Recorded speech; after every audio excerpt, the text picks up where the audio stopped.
Hey everyone, this is Piyush from B market king.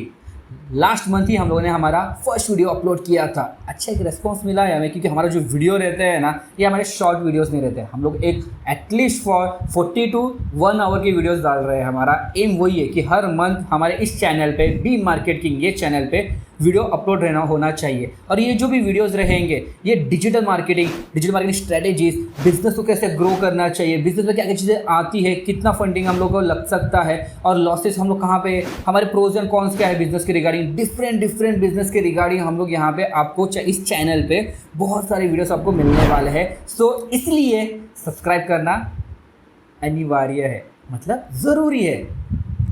ठीक है, okay. तो हमारा शीट पे आ जाता है। हम लोग यहाँ पे देखते हैं हमारे जो बिजनेस का नाम है, उसका बिजनेस का नाम है, हमारा जो बिजनेस है स्वीट इट। ये जो बिजनेस है ये केक शॉप के रिलेटेड एक बिजनेस है। यस, मार्केट में बहुत सारे डिफरेंट केक शॉप्स है। जैसे हम लोग अभी करेंटली हम लोग इस बिजनेस को, ये एक हाइपोथेटिकल बिजनेस है। इस बिजनेस को हम लोग समझते हैं कि मान लो कि हम लोगों ने एक बिजनेस ओपन किया है केक शॉप का।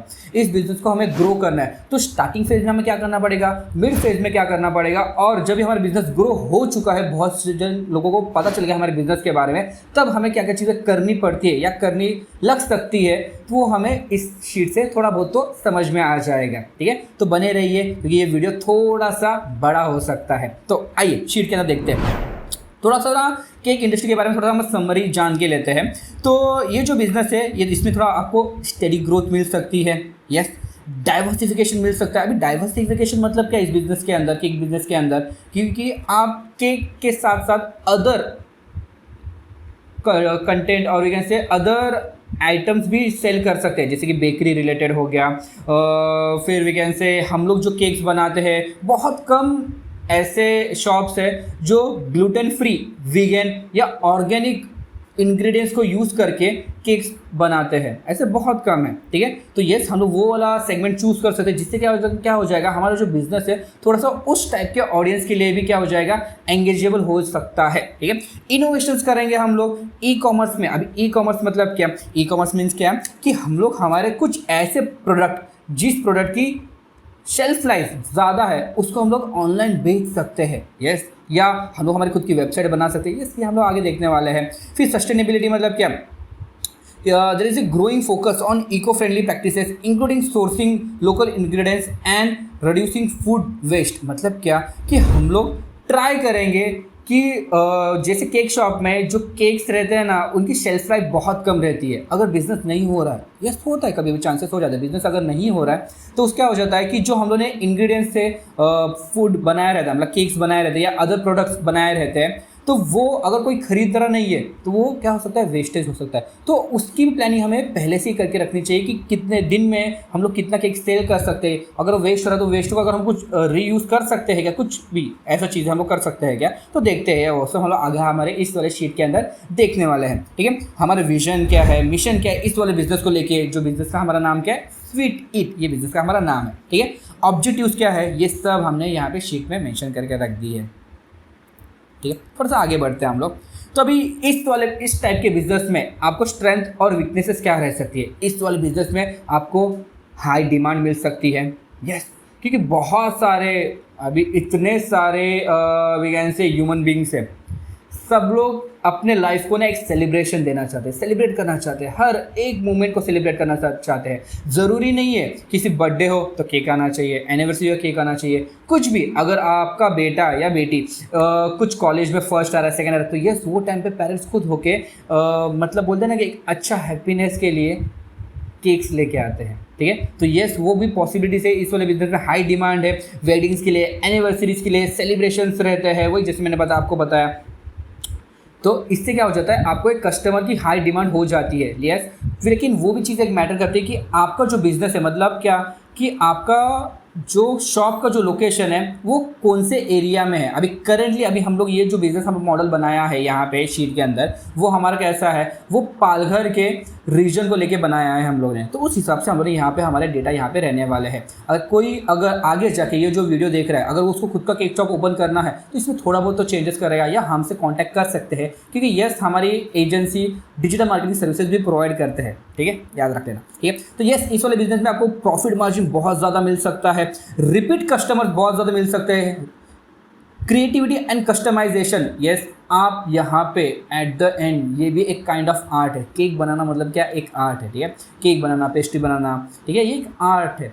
अगर आप लोग जितना ज़्यादा आपकी क्रिएटिविटी दिखाओगे उतना ज़्यादा यूज़र को एंगेजिंग कर पाओगे। मतलब पहला, यूज़र खाने से पहले कुछ भी चीज़, एक ह्यूमन बीइंग का साइकोलॉजी रहता है कि कुछ भी चीज़ खाने से पहला वो पहला उसको देखता है, उसके बाद में उस चीज़ को स्मेल करता है, उसका अरोमा लेता है, फिर उसके बाद में वो खाता है। तो ये 3 प्रोसीजर रहते हैं। तो ये पहला चीज़ हम लोग क्या कर रहे हैं कि हमारा जो केक शॉप का जो केक्स रहने वाले हैं वो क्रिएटिविटी उसमें दिखाएंगे तो यूज़र उससे एंगेज हो सकता है। कस्टमाइजेबल भी हम लोग केक बना सकते हैं। फिर सीजनल्स के हिसाब से, मतलब कुछ फेस्टिवल्स है, कुछ हॉलीडेज है, कॉर्पोरेट, अगर आपको किसी भी कॉर्पोरेट का ऑर्डर मिल गया तो आपके हाई चांसेस बढ़ जाते हैं सेल्स होने के। आपको मतलब कैसा है कि एक अगर वहाँ से कॉर्पोरेट में से, किसी भी कॉर्पोरेट में से, आप बोल सकते हैं आईटी कॉर्पोरेट में से, कॉर्पोरेट इसमें से आपका अगर एक ऑर्डर आ रहा है तो नेक्स्ट टाइम भी अगर किसी का भी उस वाले ऑफिस के अंदर बर्थडे रहेगा या कुछ भी अदर रहेगा, वी कैन से फेयरवेल का रहेगा या न्यू ज्वाइनिंग रहेगा, तो आपको फिर से रिपीट ऑर्डर्स आने के चांसेस बहुत ज़्यादा बढ़ जाते हैं। तो यस, इसमें ये रहता है कि कॉर्पोरेट का अगर आपने बिजनेस ला लिया तो बहुत सही बड़ी चीज़ है। फिर लो बैरियर टू एंट्री, मतलब इस वाले बिजनेस के अंदर ना आपको ज़्यादा इन्वेस्टमेंट नहीं करना पड़ता है compare to the other businesses, other we can say food related businesses. इसमें आपको थोड़ा सा compare to that other food related business, इसमें आपको थोड़ा सा कम इन्वेस्टमेंट करना पड़ता है। अभी यस, मैं बोला ना कि अगर स्ट्रेंथ है तो बट ऑब्वियस है, वीकनेस तो होने ही चाहिए। तो इस वाले बिजनेस में आपको क्या हो सकता है, अभी हाई कंपटीशन मिल सकता है। अभी हाई कंपटीशन क्यों हुआ है, एक जनरली समझ लो। जैसा कोविड 2020 जस्ट खत्म हुआ, मतलब कोविड 19 खत्म हुआ 2020 के बाद में, उस टाइम के, उस कोविड के टाइम फ्रेम में, 2 साल के टाइम फ्रेम में ना बहुत जन के जॉब्स चले गए। तो बहुत जन ने अपने वी कैन से जॉब्स के इसमें शिफ्ट मारे या अपने स्किल्स, कुछ नया स्किल्स सीखा उन लोगों ने, क्योंकि सब लोग बहुत जन घर पे थे। तो उस टाइम के बाद ना ज़्यादा कंपटीशन बढ़ गया है केक्स का, ऑनलाइन केक्स घर पे ही बनाने, क्योंकि हमको बाहर जाना अलाउ नहीं था कोविड के टाइम पे। तो यस, उन लोग सब लोगों ने घर पे बनाना चालू करा। तो किसी ने उस बिज़नेस को छोटे छोटे, मतलब वी कैन से एक स्मॉल स्केल पे चालू किया। अपने वी कैन से अपने फ्रेंड्स को केक्स देने लगे या अपने रिलेटिव्स को केक सेल करने लगे। तो उससे क्या होगा, उनको थोड़ा सा कॉन्फिडेंस आ गया। तो ये अभी जाके आफ्टर 2-3 ईयर्स के बाद में उन्होंने खुद का एक शॉप ओपन किया है। तो इसलिए इस वाले बिजनेस के बिजनेस में, केक शॉप में हाई कंपटीशन बढ़ गया है। तो बट ऑब्वियस अभी ये हर चीज़ कंपटीशन से कंपटीशन रहना ही वाला, हर इसमें, हर बिजनेस में ऐसा कौन सा भी बिजनेस नहीं है जिसमें कंपटीशन नहीं है। तो यस, जो भी पहले अपने कस्टमर को पहुंचता है और कस्टमर को अपना केक सेल करता है, कस्टमर उसको खाने के बाद फिर से अगर रिटर्न कस्टमर बन रहा है तो यस, वो वाला शॉप, वो वाला केक शॉप बहुत ज़्यादा पॉपुलर हो जाता है। जैसे कि एग्जाम्पल मॉन्जिनीस, वो टाइम पे इतने साल पहले किसी ने सोचा नहीं था, वो टाइम पे सब लोग उस शॉप के ओनर ने सोचा और आज मॉन्जिनीस के हर एक सिटी रीजन में क्या है, शॉप्स है, ठीक है, वो एक ब्रांड बन चुका है। ओके, तो यस, आगे हम लोग देखते हैं कि पेरिशेबल इन्वेंट्री मतलब क्या। Cakes and bake goods have a limited shelf life. Yes, cakes और कुछ भी खाने की चीज़ें जो रहती है वहाँ पे केक शॉप में, उसके एक शेल्फ लाइफ रहती है। शेल्फ लाइफ मतलब क्या कि उसका एक टाइम फ्रेम रहता है कि ये 10 दिन तक ही रह सकता है या 5 दिन तक ही रह सकता है या 7 दिन तक ही रह सकता है, उसके बाद में वो खा नहीं सकते, ठीक है। तो इसलिए वो टाइम फ्रेम के अंदर ही हमें क्या करना पड़ता है, सेल करना पड़ता है। तो ये उसका एक वीकनेस है। फिर सीजनल फ्लक्चुएशंस मतलब क्या कि अभी सीजन्स के टाइम पे वीकेंड से बहुत ज़्यादा डिमांड हो जाती है। कभी कभी कौन से केक के शॉप के ओनर्स को वो डिमांड वो मीट नहीं कर पाते हैं। एट द एंड बिजनेस मतलब क्या है, डिमांड और सप्लाई। जो कस्टमर के डिमांड को प्रॉपरली सप्लाई देता है टाइम टू टाइम, उसी का बिजनेस क्या होता है, ग्रो होता है, उसके सेल्स बढ़ते हैं और उसका बिजनेस क्या होता है, स्केलेबल बन जाता है, ठीक है। तो इसमें केक शॉप में कैसा रहता है कि लेबर इंटेंसिव मतलब कैसा है कि अभी ये जो केक शॉप में अभी अगर आपका बिजनेस ग्रो हो रहा है तो उसमें कैसा हो जाएगा आपको, बट ऑब्वियसली आप एक अकेले पर्सन उस चीज़ को हैंडल नहीं कर पाएंगे, आपको एक टीम लगेगी। और टीम भी कैसी चाहिए, टीम को वो सब चीज़ें ऑलरेडी आनी चाहिए, क्योंकि आप या तो उनको सिखाएंगे या तो आप उनको या तो आप बिजनेस में बैठ के सेल करेंगे, बट ऑब्वियस है आपको सेल करना है, बिजनेस आपको रन करना है, आप सिखाते नहीं बैठेंगे। इसलिए आप जिस भी पर्सन को हायर करेंगे वो ऑलरेडी उस चीज़ को सीखा हुआ चाहिए, ठीक है। तो इसलिए जब भी कोई पर्सन किसी भी इंडस्ट्री से सीख के आता है, मतलब उसने उस चीज़ की फीस पे की रहती है, तो वो भी एक्सपेक्ट करता है जब भी किसी भी जॉब में जाने के बाद में उसे अच्छी सैलरी मिले। यस, इसमें क्या हो जाता है, लेबर इंटेंसिव, मतलब आपको एक एज अ बिजनेस ओनर आपको एक सैलरी पे करना पड़ता है अच्छा खासा, ठीक है। Dependency on event, cake business relies heavily on events and celebration. मतलब कैसा है कि अभी कभी कभी किसी किसी का जो केक शॉप रहता है ना, वो इवेंट्स के टाइम पे ही बहुत ज़्यादा चलता है और बाकी के दिनों में ऑलमोस्ट तरीके से बिलो एवरेज रह जाता है, तो वो एक वीकनेस है। कस्टमर प्रेफरेंस एंड ट्रेंड्स, ठीक है। कभी कभी अभी मैं बोला ना, हम लोग एक ह्यूमन बींग है, ठीक है, ऊपर से हम लोग इंडियन ऑडियंस है, और इंडियन ऑडियंस का हर 5 सेकेंड में मूड स्विंग्स होते हैं। यस, उसका माइंड चेंज होता है, फ्लक्चुएटेड होता रहता है। जैसे हम लोग बोल सकते हैं ना कि अरे अभी बारिश गिर रही है तो चलो भजी खाने का मन कर रहा है, बट बाहर जाने का मन नहीं कर रहा है क्योंकि बारिश गिर रही है, चलो ऑनलाइन मंगाते हैं। अरे ऑनलाइन मंगा रहे हैं बट बैंक में पैसे नहीं है, तो वो सब चीज़ें होती रही। चलो मैगी खाते हैं, बट मैगी खाने के लिए घर पे मैगी नहीं है, तो मैगी हम लोग शॉप से लेके आते हैं। अरे लेकिन शॉप पे फिर से चल के जाना पड़ेगा, अम्ब्रेला नहीं। तो ये सब चीज़ें हमारा इंडियन ऑडियंस करता है, तो इसलिए इस वाले बिजनेस में ये कस्टमर का जो ट्रेंड चेंज होते रहते हैं। कुछ कुछ चीज़ें, जैसे कि अभी रिसेंटली 1-2 महीने पहले एक वो हम लोग बोल सकते हैं केक बॉम्ब आया था, मतलब उस पर ऐसा फायर जैसे बॉम्ब जैसा उस पर लाइट करना, उसमें क्रैकर जैसा, और वो बर्स्ट होने का और फिर में केक आने का। तो बहुत सारी चीज़ें आती जाती है, तो उस वाले ट्रेंड को अगर जो भी केक शॉप मीट कर पाता है तो बट ऑब्वियस है उसको ज़्यादा कस्टमर्स मिलते रहते हैं, ठीक है। तो ये एक वीकनेस है कि आपको ट्रेंड के साथ में चलते रहना पड़ता है। कुछ नया फ्लेवर आ रहा है, हो सकता है जैसे कि वी कैन से किसको डिफरेंट फ्लेवर का टेस्ट करना है केक, तो हो सकता है कि अगर वो रिक्वायरमेंट को, वो डिमांड को आप सप्लाई नहीं दे पाए तो बट ऑब्वियस है कि आपका वो कस्टमर छूट सकता है, ठीक है। यस, ये सब क्या थे, strength and weaknesses. Problems and solutions देखते हैं हम लोग क्या क्या है। शीट के अंदर आ जा, लिमिटेड डायरी ऑप्शंस, मतलब क्या कि हमें ना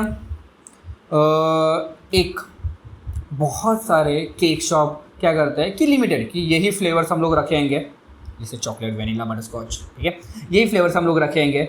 उससे क्या हो जाता है कि कभी जब भी कस्टमर आता है, उसको कस्टमर, मैं बोल रहा हूँ कि अगर हम लोग एक खाने की इंडस्ट्री ओपन कर रहे हैं, ठीक है, तो वहाँ पे जो भी चीज़ रहेगी ना वो ओनर के हिसाब से नहीं रहेगी, वो कस्टमर के हिसाब से रहनी चाहिए, तभी जाके वो कस्टमर फिर से हमारे पास आ सकता है।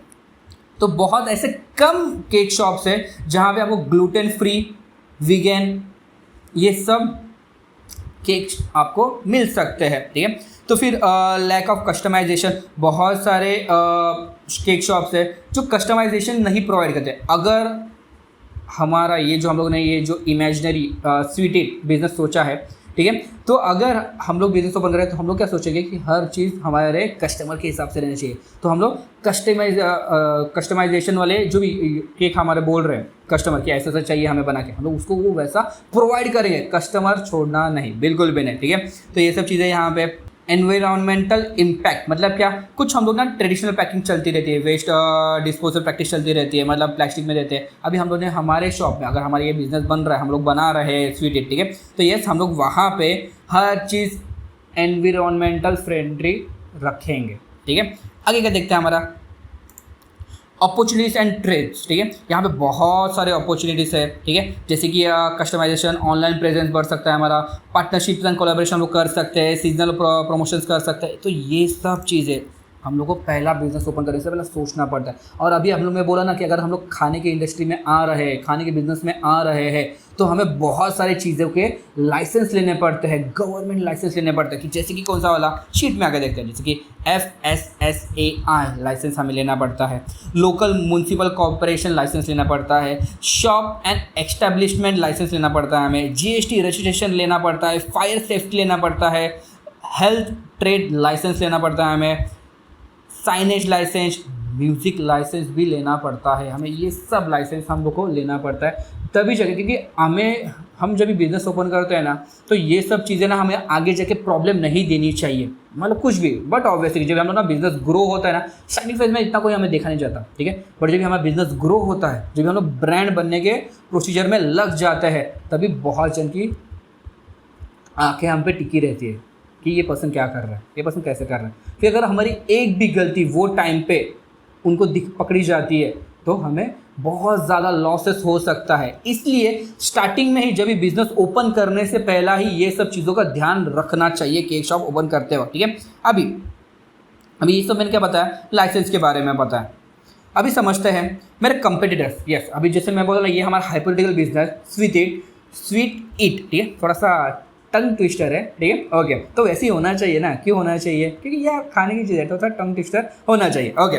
तो ये जो हमारे कंपेटिटर्स है उन्हें भी तो हमें देखना पड़ेगा कि जैसे कि मैं मान रहा हूँ कि ये जो मेरा बिजनेस है, हाइपोथेटिकल बिजनेस मेरा, ये पालघर के एरिया में है। तो हमारे कंपेटिटर्स कौन कौन है, टिप टॉप बेकरी है, के बेकर्स है, ला लगे तो केक है, संस्कृति केक है, ऐसे मॉन्जिनीस है, ऐसे बहुत केक जोन है, यस, ऐसे बहुत सारे केक शॉप्स है यहाँ पे इन पालघर में, जैसे कि। और बहुत जन ने अभी अपनी वेबसाइट भी बना के रखी है ऑलरेडी। अभी ये कंपेटिटिव रिसर्च करना क्यों इम्पॉर्टेंट है, अगर आप लोग एक बात समझो, ठीक है। आप लोग सोचते हो ना कि आप जैसा प्रोडक्ट कोई नहीं देता, तो आप गलत सोचते हो। मार्केट में जब भी बिज़नेस करते हो ना, जब भी बिज़नेस करते हो तो आप क्या दे रहे हो ये तो देखना ही है हमें। बट मेरा कंपेटिटर या मेरा राइवल मार्केट में उसके मेरे टाइप के कस्टमर की, बट ऑब्वियसली ना मेरा कंपेटिटर अगर मैं बोल रहा हूँ तो उसका ऑडियंस और मेरे ऑडियंस एट द एंड क्या है, सेम ही है। तो जो पर्सन मेरे ऑडियंस तक प्रॉपर वे में पहुंचेगा, ऑडियंस बार बार उसके पास जाते रहेगा। इसलिए कंपेटिटर रिसर्च करना इंपॉर्टेंट है। अगर मैं टिप टॉप बेकरी अगर बात कर रहा हूँ, ठीक है, टिप टॉप बेकरी में इसका कंप्यूटर रिसर्च कर दिया। टिप टॉप बेकरी में अच्छा मैं देख रहा हूँ कि अच्छा उसका ऑनलाइन प्रेजेंस भी है, उसका ऑफलाइन प्रेजेंस भी है, इंस्टाग्राम पे है उसका प्रेजेंस है, फेसबुक पे प्रेजेंस है, और एकदम रेगुलरली उसका प्रेजेंस है, और उसका वेबसाइट भी है। मतलब इससे क्या मुझे समझ में आ रहा है कि वो अपने कस्टमर से रेगुलर डेली बेसिस पे वो क्या कर रहा है, वो कनेक्ट रह रहा है। जिससे अगर किसी को भी केक खाने का मन हुआ या बर्थडे के लिए किसी को देने का मन हुआ, एग्जाम्पल, ठीक है, सेलिब्रेशन के टाइम लेके जाने का मन हुआ, ठीक है, खरीदने का मन हुआ, तो वो सबसे पहले उसके दिमाग में क्या आएगा, टिप टॉप से मैं मंगाता हूँ। अभी इसके दिमाग में क्यों आया, क्योंकि टिप टॉप मार्केटिंग वैसा कर रहा है, अपना प्रेजेंस बना रहा है। तो यस, अगर आपका केक शॉप है तो आपको पता है आपको डिजिटल मार्केटिंग करना मैंडेटरी है। और आप कहाँ से करोगे, यस, आप बी मार्केट किंग से आपकी डिजिटल मार्केटिंग करके लोगे, ठीक है। मुझे यहाँ पे ये भी समझ में आया कि ऐसे छोटे छोटे केक शॉप है जिनका सॉफ्टवेयर, जिनकी वेबसाइट नहीं है, ठीक है, उनको ऑर्डर मिलते हैं कहाँ से, जोमेटो से उनको ऑर्डर मिलते हैं। तो यस, इससे मुझे क्या समझ में आ रहा है कि मुझे इन सब जगह पे अपना प्रेजेंस बना के रखना पड़ेगा और उनसे बेटर काम करना पड़ेगा। फिर इस कंप्यूटर के रिसर्च में मैं ये भी बात समझ रहा कि अच्छा ये 1 2 3 ऐसे जो कंप्यूटर्स है जो ये वाला टाइप के केक्स नहीं प्रोवाइड करते, तो फिर मैं वो समझ लूँगा अच्छा इसने ये टाइप का केक नहीं प्रोवाइड करा। अगर मैंने प्रोवाइड कर दिया तो इसका ऑडियंस वी कैन से 100 है 200 एग्जाम्पल, ठीक है, हम लोग मान लेते हैं, ठीक है, 100 है 200 मंथली के, तो वो ऑडियंस को भी मैं खींच सकता हूँ अपने पास में। क्लियर है, ओके, गुड, यस। लोगो, ठीक है, हम जो शीट में हमारे देख रहे हैं लोगो बहुत ज़्यादा इंपॉर्टेंट रहता है, क्योंकि इससे क्या हो जाता है, ब्रांड, हम लोग ब्रांड की बातें कर रहे हैं। हम लोग स्टार्टिंग के फेज़ में हम लोग एक प्रोडक्ट रहते हैं, हमारा एम क्या रहता है, हम लोग का प्रोडक्ट आगे जाके ब्रांड बनना चाहिए, क्योंकि ब्रांड बनने के लिए बहुत टाइम लगता है।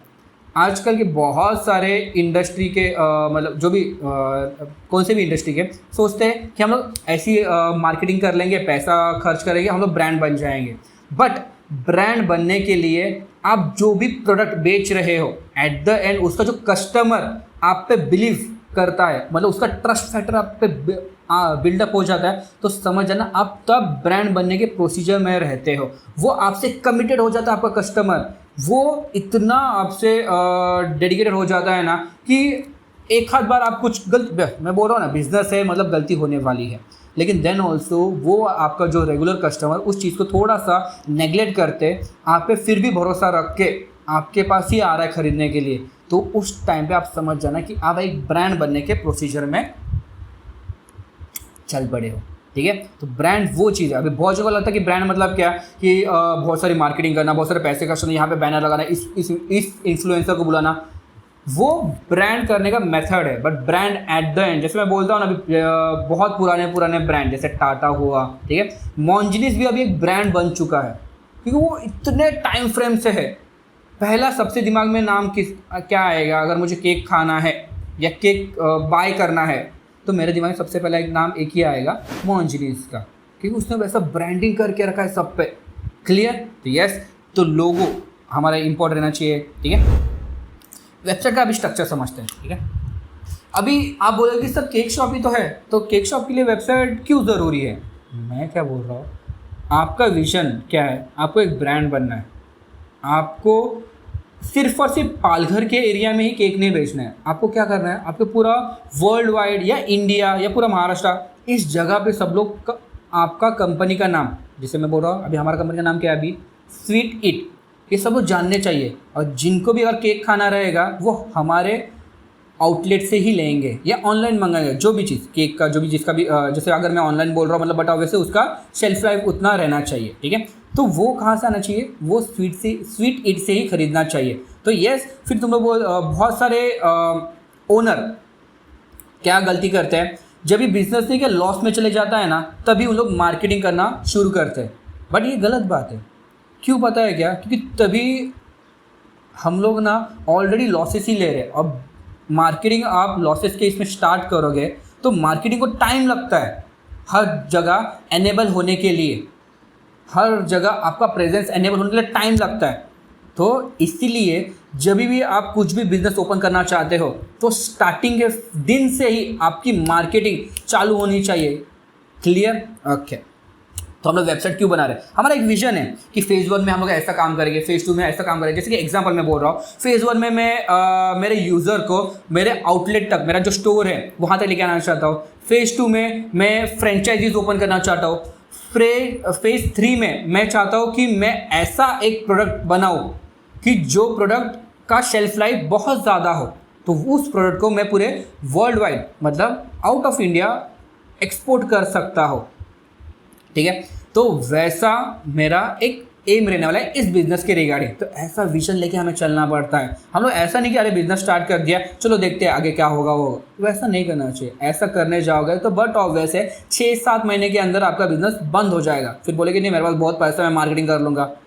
बहुत पैसा सिर्फ और सिर्फ बर्न होता है, मार्केटिंग पैसा बर्न करवाती है। तो प्रॉपर मार्केटिंग करने के लिए आपको स्टार्टिंग के डे से ही आपके यूज़र, आपके जो ऑडियंस को समझना पड़ेगा, उस ऑडियंस के साथ कनेक्ट होना पड़ेगा, फिर जाके उस चीज़ को ब्रांड बिल्डिंग के इसमें हम लोग लग जाते हैं। क्लियर? तो ये समझते हैं हम लोग हमारा वेबसाइट का स्ट्रक्चर क्या है। जैसे मेरा होम पेज है। अभी वेबसाइट स्ट्रक्चर क्यों इंपॉर्टेंट है? क्योंकि मैं चाहता हूँ, वेबसाइट मतलब क्या रहती है, मेरा एक, मानो मेरा एक ना ऑनलाइन दुकान है, वैसा मेरा वेबसाइट है। मतलब मेरे दुकान में कोई आ रहा है तो उस दुकान में उसको हर चीज़ एकदम प्रॉपर वे में मिलनी चाहिए।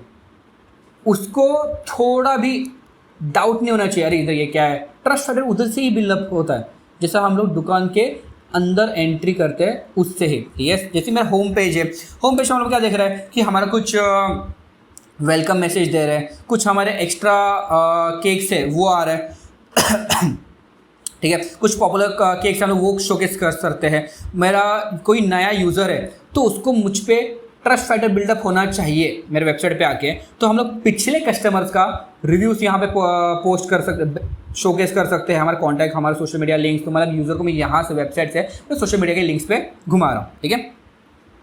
तो अबाउट अस, हमारे बारे में, हमारी कंपनी के बारे में, हम लोग क्या कर रहे हैं, हम लोग कैसे कर रहे हैं, हमारे फाउंडर कौन है, हमारा विजन क्या है, हमारे मिशन क्या है, हमारे वैल्यूज़ क्या है, हमारा मोटो क्या है, हम लोग क्या करना चाहते हैं, इस बिज़नेस को कैसा ग्रो करना चाहते हैं, ये सब चीज़ें हमारे अबाउट अस में प्रेजेंट रहेगी। सेकंड मेरा क्या रहेगा, केक्स का। मतलब मेरा क्या है, केक से डिफरेंट मेरा एक मेन्यू रहेगा। फिर उसमें मेरे डिफरेंट टाइप्स का plain flavour cake, seasonal, Indian flavour. जैसे इंडियन फ्लेवर्स में कौन सा हुआ, फालूदा, रसमलाई। फिर कुछ कस्टमाइज केक्स रहेंगे मेरे यूज़र के हिसाब से, मेरे यूज़र को जो भी रिक्वायरमेंट है उसके हिसाब से रह सकते हैं। डेकोरेशन पर्पस थिंग्स हम लोग, यस मैं बोला ना कि हम लोग बिजनेस कर रहे हैं, सिर्फ केक शॉप नहीं कर रहे हैं, और कुछ एक्स्ट्रा चीज़ें भी करेंगे ना। मतलब इन शॉर्ट हम लोग क्या करेंगे, हम लोग क्रॉस सेलिंग करेंगे। या अप सेलिंग भी कर सकते हैं। क्रॉस सेलिंग मतलब क्या या अप सेलिंग मतलब क्या, ठीक है। जैसे मैं बोल रहा हूँ, पहला नाम समझते हैं अप सेलिंग मतलब क्या, ठीक है। तो वहाँ पे एग्जांपल कि कोई मेरे पास कस्टमर है, कस्टमर को ना चॉकलेट केक चाहिए, तो वो केक खरीदना है चॉकलेट केक, बट मैं उसको ना बता रहा हूँ कि थोड़ा सा ना आपको इस पर ना एक्स्ट्रा चॉकलेट अगर चाहिए रहेगा, यस एक्स्ट्रा चॉकलेट अगर चाहिए रहेगा तो इसके इतने चार्जेस, तो ये क्या हुआ, अप सेलिंग हुआ, ठीक है। अभी क्रॉस सेलिंग मतलब क्या कि कोई केक, वही मैं बोला कि कोई चॉकलेट केक खरीदने आया, तो उसके साथ में कोई बर्थडे के लिए, अपने फ्रेंड के बर्थडे के लिए या गर्लफ्रेंड के बर्थडे के लिए वो खरीदने आया, ठीक है। या ब्रेकअप के लिए भी हम लोग बोल सकते हैं, ठीक है, ब्रेकअप का केक करने के लिए हम लोग बोल सकते हैं। तो उसके रिगार्डिंग मैं उसको क्या बेच सकता हूँ, बलून्स लेके जाओ, ठीक है, cake top, we can say cake hat लेके जा सकते हैं हम लोग, हैट लेके जा सकते हैं। फिर उसके बाद में कैप्स, वही फिर एग्जांपल कुछ फायरवर्क्स वगैरह लेके जा सकते हैं। तो ये सब क्या हुआ, ये सब प्रोडक्ट क्या हुआ है, या कैंडल्स रह सकते हैं। तो ये सब प्रोडक्ट क्या हुआ, ये सब क्रॉस सेलिंग हुआ। क्लियर अभी, ठीक है, ओके। गैलरीज में हम लोग क्या रहेंगे, हमारे केक डिफरेंट डिफरेंट टाइप के फोटोज़ रहेंगे, जिससे क्या हो जाता है, जिससे वेबसाइट पे कोई आ रहा है ना, तो उससे उसका ट्रस्ट फैक्टर बिल्डअप हो जाता है। मैं बोला ना कि बिजनेस में ट्रस्ट फैक्टर बहुत ज़्यादा इंपॉर्टेंट होता है कस्टमर का।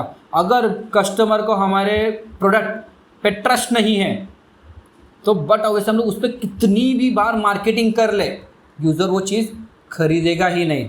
जैसे कि एग्जांपल मेरा वाला देता हूँ मैं, कि मुझे बार बार Dream11 का मार्केटिंग एडवर्टाइजमेंट दिखते रहता है, मुझे नहीं पसंद वो चीज़, गैम्बलिंग है, इसलिए मैं उसको चीज़ को इंस्टॉल नहीं करता, खरीदता नहीं, ठीक है। ये जैसे कि एग्जांपल आपको पता है कि कस्टमर बोला ना कि इंडियन ऑडियंस बहुत ज़्यादा we can say fluctuated minds के हिसाब से चलता है, तो उस इंडियन ऑडियंस को कन्विंस करना बहुत टफ हो जाता है। इसलिए स्टार्टिंग के फेज से ही आपकी मार्केटिंग चालू रहनी चाहिए यूज़र पे ट्रस्ट फैक्टर बिल्डअप करने के लिए, ठीक है। कॉन्टेक्ट का हमारा एक पेज रहेगा जिस पे हमारा हर चीज़, हमारे जो आउटलेट है उसके लोकेशन रहेगा, एक आउटलेट है, 2 आउटलेट है, डिफरेंट फ्रेंचाइज है, उसका हमारा लोकेशन रहेगा। फिर प्राइवेसी पॉलिसी या टर्म्स एंड कंडीशन जो भी रहते हैं वो सब हमारे इसमें हमारे वेबसाइट पे प्रोवाइडेड रहेगी। तो जिसके कारण क्या हो रहा है कि हम लोग हमारे आउटलेट में ही बैठे बैठे, ये मान लो कि हमारा सिर्फ ना एक ही शॉप है, बट हम लोग जो सेल कर रहे हैं ना, हम लोग मानो कुछ ऐसे प्रोडक्ट्स हैं जिसकी सेल्फ लाइफ ज़्यादा है, तो हम लोग एक ही जगह पे बैठ के पूरे महाराष्ट्र में या मुंबई में हम लोग सेल कर सकते हैं, मतलब पालघर में बैठ के हम लोग सेल कर सकते हैं। हमें ऐसा एक सिस्टम बनाना पड़ेगा। तो ये स्टार्ट कहाँ से होता है, ये वेबसाइट से ही स्टार्ट होती है, हर चीज़ वेबसाइट स्टार्ट होती है। बहुत अच्छे को लगता रहेगा, जो मेरे जैसे 90s के रहेंगे ना, उन्हें पता रहेगा कि फेसबुक एप्लीकेशन नहीं था स्टार्टिंग में, फेसबुक क्या था, एक वेबसाइट था।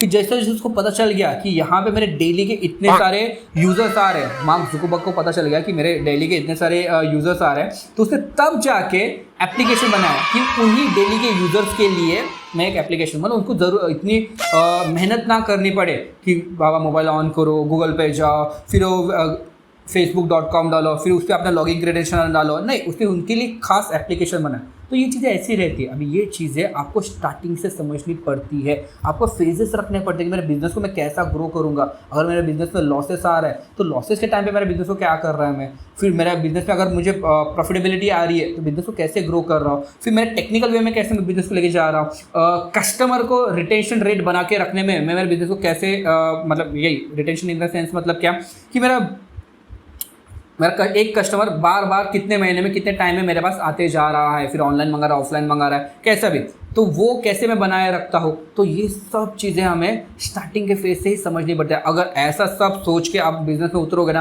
तो बट ऑब्वियस है आपके बिजनेस के फेल होने के चांसेस बहुत कम हो जाते हैं, क्योंकि आपको ऑलरेडी बहुत सारा नंबर्स मिल गया रहता है कि ऐसा वो करा। यस, नंबर्स की अगर बात हो रही है तो ये शीट के आगे इसमें हम लोग देखने वाले रेवेन्यू मॉडल देखने वाले हैं, ठीक है। तो बने रहिए, वीडियो थोड़ा सा लंबा ही होने वाला है। ओके, वेबसाइट का फ्लो मैंने बोला ना कि वही कि यूज़र अगर मेरे वेबसाइट में आ रहा है तो यूज़र को लगना चाहिए कि वो खुद डिसाइड कर रहा है कि कौन से पेज पे जाना चाहिए, but at the end website हम लोग बना रहे हैं, तो हम लोग डिसाइड कर रहे हैं, क्योंकि शॉप हमारा है तो बट ऑब्वियस है। चलनी किसकी चाहिए? हमारी चलनी चाहिए। तो यूज़र को कैसे चलाना है उस वेबसाइट के अंदर वो हम लोग डिसाइड करेंगे। तो यस, वेबसाइट का फ्लो बहुत ज़्यादा इंपॉर्टेंट है कि यूज़र आया कहीं कैसे आया। जैसे मैं बोल रहा हूँ यूज़र मेरा सोशल मीडिया से आया, यूज़र मेरा कोई एडवर्टाइजमेंट देख के आया, यूज़र मेरा किसी के रेफरेंस से आया, व्हाट्सएप के स्टोरी के रेफरेंस से आया।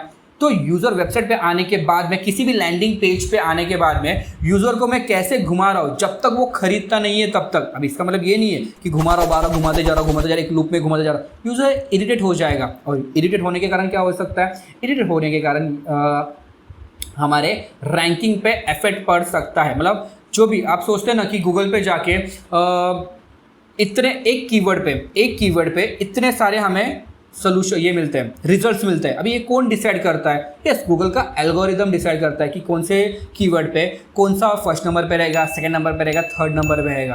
तो जो अभी इससे हम लोग समझते हैं कि यूज़र का मेंटालिटी क्या रहती है। यूज़र ने कुछ कीवर्ड डाला, जैसे मान लो कि best cake shop in Palghar, ये यूज़र ने डाला, ठीक है। इसलिए हम लोग कौन सा था हमारे भी सेक्शन में, कीवर्ड के सेक्शन में आते हैं, ठीक है। ये सब हमारा कीवर्ड का सेक्शन है, ठीक है। ओके, तो यूज़र ने कीवर्ड डाला गूगल पे जाके, सर्च इंजन पे जाके, best cake shop in Palghar, okay. तो यूज़र को बहुत सारे रिजल्ट दिखते हैं। अगर उस वाले बहुत सारे रिजल्ट के इसमें हमारा अगर वेबसाइट का कुछ किसी भी पेज का रिजल्ट नहीं रहेगा तो बट ऑब्वियस है कि हम लोग वेबसाइट, मतलब हमारा दुकान ऐसी जगह पे है जहाँ तक कोई पहुँच नहीं सकता। तो ऐसा होना चाहिए क्या? बिल्कुल भी नहीं होना चाहिए। बहुत सारे एजेंसीज वेबसाइट इतने 2,000 रुपये में वेबसाइट बना के दे रहे हैं, 5,000 रुपये में वेबसाइट बना के दे रहे हैं, ठीक है। तो चीज़ें एक समझो, अगर वो वेबसाइट बना के दे रहे हैं बट अगर वो वेबसाइट मेरे यूज़र तक, एंड यूज़र तक नहीं पहुंच पा रही है तो मतलब क्या उस वेबसाइट का? मतलब मेरा दुकान ऐसी जगह पे है जहां तक कोई पहुंच भी नहीं पा रहा है, तो नाम का दुकान होगा, मतलब मुझे बंद करना पड़ेगा। मतलब मैंने इतना इन्वेस्टमेंट करके मेरा दुकान ओपन किया लेकिन वो दुकान तक कोई पहुंच नहीं पा रहा है, तो क्या फ़ायदा उस चीज़ का? यस, इसलिए आप अगर आपका बिजनेस ओपन कर रहे हो, अगर ऑनलाइन लेके जाना चाहते हो, एक प्रॉपर डिजिटल मार्केटिंग एजेंसी के साथ में आपको क्या करना पड़ेगा? आपकी मार्केटिंग करवानी पड़ेगी। तो आपको पता है कि प्रॉपर डिजिटल मार्केटिंग एजेंसी कौन सी है। यस, मैं नाम नहीं बोलूँगा क्योंकि आपको पता है ऑलरेडी अभी। ओके, तो यस, अभी समझते कीवर्ड का। तो मैं बोल रहा हूँ ना कि एक कीवर्ड पे मेरा रैंकिंग रहेगा, तो इसलिए मुझे इस हिसाब से on page SEO, of page SEO ये मुझे प्रॉपरली करना पड़ेगा, तभी जाके मेरी एक प्रॉपर रैंकिंग रहेगी। क्योंकि यूज़र की मेंटालिटी क्या रहती है कि यूज़र ने कुछ गूगल सर्च इंजन में जाके कुछ एक कीवर्ड हिट कर दिया तो वो एक्सपेक्ट करता है कि स्टार्टिंग के 3 रिजल्ट में ही उसको जो चाहिए वो मिल जाए। अगर उसमें वो क्लिक कर उसको नहीं मिल रहा है, वो बाउंस हो जाता है या तो अपने कीवर्ड चेंज कर लेता है। इसलिए हम लोग शीट में भी देखते हैं कि हम लोग ने हमारे हर एक पेज का SEO, सर्च इंजन ऑप्टिमाइजेशन होता है। फिर वो उसमें से यूज़र अभी कीवर्ड तो हिट कर लिया, बट अभी मानो एग्जांपल मानो कि मुझे ना एक रैंकिंग मिल गई है एक कीवर्ड के लिए। जैसे मैं बोल रहा हूँ केक शॉप, ये मेरा होम पेज का क्या कीवर्ड है। यस, हर एक पेजेस के लिए मेरा डिफरेंट कीवर्ड टारगेटिंग होती है। हर एक पेजेस के लिए 3 से 4 कीवर्ड होते हैं। अगर मुझे 3 से 4 का बैरियर क्रॉस करना है तो मुझे क्या करना पड़ेगा? प्राइमरी कीवर्ड्स के हिडन मीनिंग फाइंड करना पड़ेगा। ये थोड़ा सा टेक्निकल वर्ड्स है, ठीक है। तो मैं उस चीज़ को 3 से 4 को मैं क्या कर सकता हूँ? 5 से 6 लेके जा सकता हूँ, ठीक है। ओके, तो मैं क्या बोल रहा हूँ, फिर उसके बाद भी, अब इसका मतलब ये नहीं कि कीवर्ड अब तुम्हारा रैंकिंग पे आ गया। उसके बाद हमारा रहता है Meta title, Meta description. User उस चीज़ से कन्विंस होने के बाद ही उस पर क्लिक करेगा। फिर वो क्लिक करने के बाद हमारे उस वेबसाइट के उस वाले पेज पे आएगा। तो वो चीज़ें बहुत टाइम लेने वाली है। इसलिए मैं बोला ना कि मार्केटिंग हमें स्टार्टिंग के फेज से, मतलब जब मेरा बिजनेस स्टार्ट होता है उसी दिन से, और मैं तो बोलता हूँ बिजनेस स्टार्ट होने से पहले ही हमारे, मतलब शॉप की ओपनिंग होने से पहले ही मेरी मार्केटिंग चालू रहनी चाहिए। मेरे ओपनिंग का वो सब हर चीज़ का मेरा मार्केटिंग स्टार्ट होना चाहिए, ठीक है। तो यस, मेरा टाइटल, मेरा डिस्क्रिप्शन, ये बहुत ज़्यादा इंपॉर्टेंट रहते हैं, ठीक है। थोड़ा सा टेक्निकल वर्ड्स है ये, इसमें अभी ये आप तो सोचेंगे अरे बहुत, जो नॉन डिजिटल मार्केटर्स है वो सोचेंगे अरे ये तो इतना सब लिखना है, बहुत ईजी है। नहीं, ईजी नहीं है। क्यों पता है क्या?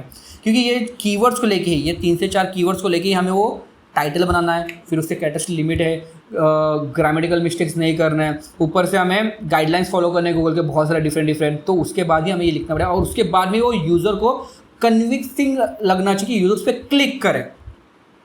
तो ऐसा यहाँ पे आपको बहुत सारे पेजेस जो हम लोगों ने बनाए उस पेजेस का आपको मेरा टाइटल, मेरा डिस्क्रिप्शन मिल जाएगा।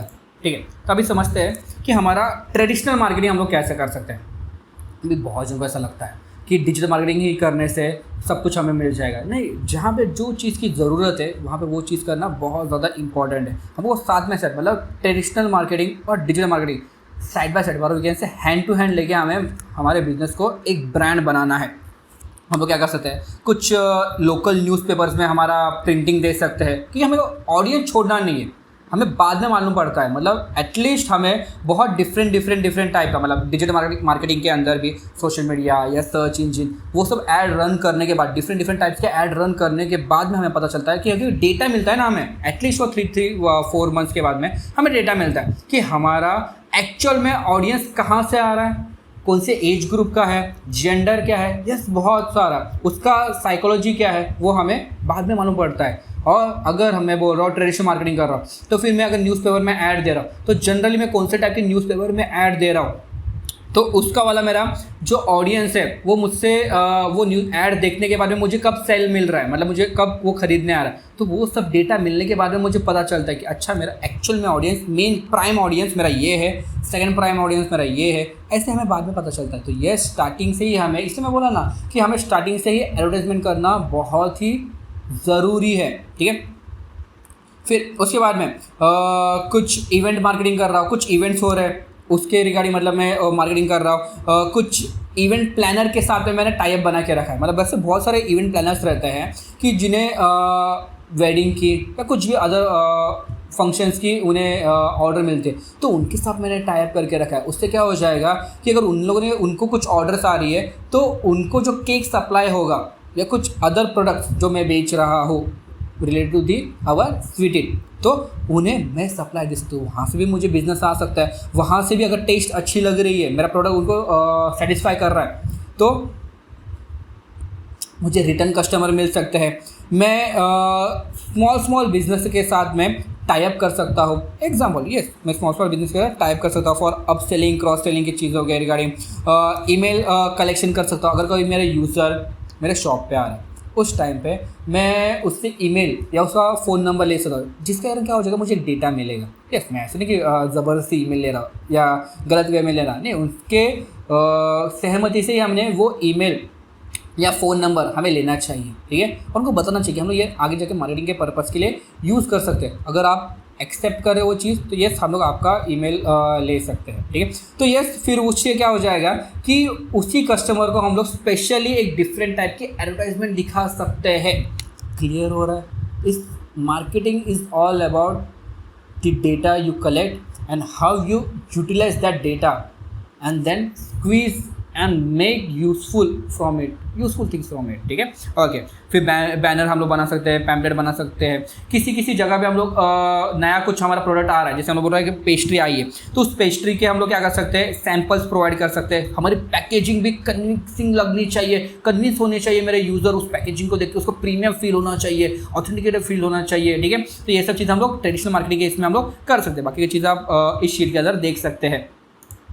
अभी मेरे वेबसाइट बनी है, मेरे वेबसाइट के इसमें साइड मैप क्यों ज़रूरी है। जैसे मैं बोला ना कि मेरे वेबसाइट के अंदर बहुत ज़्यादा डिफरेंट पेजेस होने वाले हैं, ठीक है, वेबसाइट के अंदर। तो उस पेजेस का मेरा जो सर्च इंजन का जो बॉट है ना, वो किस हिसाब से उस चीज़ की क्रॉलिंग और इंडेक्सिंग करनी चाहिए। मतलब मैं बोल रहा हूँ कि मेरा वेबसाइट का जो होम पेज है उसको फर्स्ट प्रायोरिटी मिलनी चाहिए, मेरे अबाउट्स का पेज है उसको सेकंड प्रायोरिटी मिलनी चाहिए, मेरे डिफरेंट कैटेगरी या सब कैटेगरी पेजेस है उनको थर्ड प्रायोरिटी मिलनी चाहिए। ये सब मैं डिसाइड कर रहा हूँ। इससे फ़ायदा क्या होगा, इससे क्या हो जाएगा कि मान लो कि गूगल एक बड़ा ना बुक शेल्फ है, ठीक है, एक बड़ा शेल्फ है और वहाँ पे ना हमारी एक फ़ाइल जा रही है, हमारे वेबसाइट, हमारे नाम की स्वीटेड वेबसाइट के नाम की एक फ़ाइल जा रही है।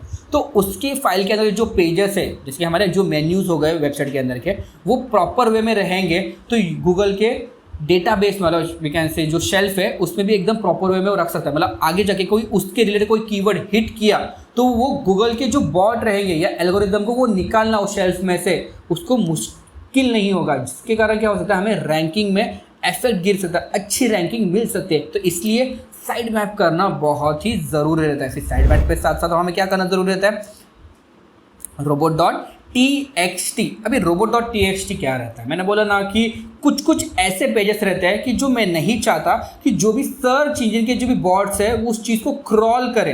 क्रॉलिंग एक वर्ड है जिसका मतलब मानो कि उस चीज़ का फोटो निकाल के अपने डेटाबेस में लेके जा रहा है, तो उसको बोलते हैं क्रॉलिंग। और इंडेक्स मतलब उस चीज़ को स्कैन करके उस चीज़ को अपने डेटाबेस में लेके जा रहा है, उस सर्च इंजन, ठीक है। तो मैं नहीं चाहता कि कुछ कुछ पेजेस जो रहते हैं मेरे वेबसाइट के, वो जो भी सर्च इंजन के अभी डिफरेंट टाइप के सर्च इंजन रहते हैं, जैसे गूगल हुआ, याहू हुआ, बिंग हुआ, सफारी हुआ, ठीक है, फायरफॉक्स हुआ, ये सब डिफरेंट टाइप के सर्च इंजन रहते हैं।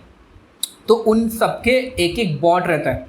मानो बॉट मतलब हम लोग बोल सकते हैं उस चीज़ का एक वॉचर, ठीक है, जो हर चीज़ को वॉच करता है, ठीक है, हर चीज़ को प्रॉपर्ली रेगुलेट करके रखता है, ठीक है, वो रहता है बॉट। तो मैं robot.txt से मैं कमांड दे सकता हूँ कि ये सब पेजेस, क्योंकि कुछ कुछ पेजेस पे मेरा यूज़र, मेरा कस्टमर आके वहाँ पे अपना डिटेल फिल कर रहा है, ठीक है, ऑनलाइन अगर मंगा रहा है तो पेमेंट डिटेल ला सकता हूँ अपने। तो वो चीज़ें पब्लिकली नहीं होनी चाहिए, मेरे यूज़र को पेज दिखना चाहिए, बट मेरा वो दूसरे अदर यूज़र्स को वो पेज नहीं दिखना चाहिए। उसका डिटेल जो भी मेरा ये यूज़र है जिसने अपना डिटेल्स भरा यहाँ पे क्रेडिट कार्ड का, ठीक है, पेमेंट का, तो उसका जो भी डेटा है वो किसी और को नहीं जाना चाहिए। तो इसलिए मैं robot.txt के कमांड से मैं बॉट को बता रहा हूँ कि ये पेज को तू क्रॉल नहीं कर सकता, अपने डेटाबेस में लेके नहीं जा सकता, बट ये जो मेरा पेज है ये मेरा उस वाले यूज़र के लिए दिखेगा, बट मेरे बॉट के लिए नहीं। क्लियर है? robot.txt बहुत ही इंपॉर्टेंट चीज़ रहती है।